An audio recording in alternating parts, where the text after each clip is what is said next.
Эмомали Рахмон вновь поручил запастись продуктами на 2 года. Пропавшего в России соратника из ОМОНа нашли в Душанбинском СИЗО.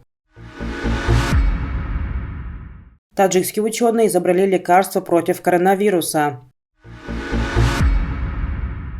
Эмомали Рахмон на заседании правительства республики 28 июля заявил, что в связи со сложной политической и экономической обстановкой в мире финансово-экономическое положение государств, торговых партнеров Таджикистана стало очень нестабильным, и эта ситуация сказывается на потребительском рынке Таджикистана. В связи с этим он дал поручение соответствующим министерствам и ведомствам, в частности, поддержать стабильный уровень цен на топливо и продовольствие на внутреннем рынке с целью обеспечения потребностей населения страны на эти виды продукции. Об этом сообщается на сайте главы государства. Министерствам, ведомствам и местным исполнительным органам было поручено обеспечить комплексное развитие экономической и социальных сфер. В частности, первоочередными задачами стали привлечение прямых инвестиций, увеличение экспорта продукции, улучшение доступа производственных предприятий и дехканских хозяйств к финансовым ресурсам и укрепление производственной инфраструктуры, создание новых рабочих мест, укрепление региональной кооперации и полного использования туристических возможностей. Руководителям областей, городов и районов и представителям правительства на местах было поручено устранить недостатки, подготовиться к осенне-зимнему сезону, проконтролировать сбор урожая и процесс заготовки на 2 года товаров первой необходимости в каждой семье. Также было подчеркнуто о необходимости перехода на электрический транспорт для снижения зависимости потребительского рынка от импортных топливных продуктов и реализации принципов зеленой экономики в стране. Такие поручения Эмомали Рахмон дают почти на каждом заседании правительства, но, по словам аналитиков, они направлены на массу и не исполняются, да и невозможно исполнять. В частности, заготовки на 2 года товаров первой необходимости в каждой семье ввиду многих факторов, в том числе бедности населения, просто невозможно.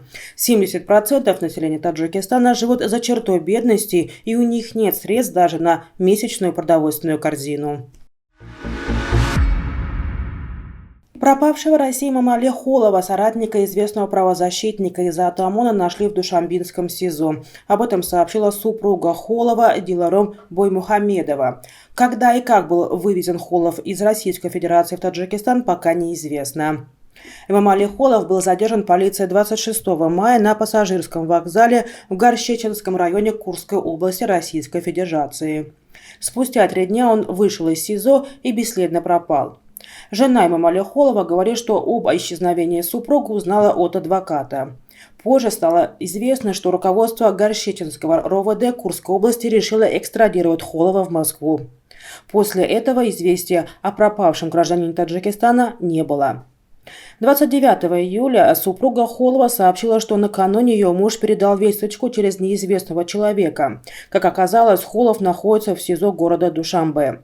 До этого дня ни в России, ни в Таджикистане о его местонахождении с семьей Холова не говорили.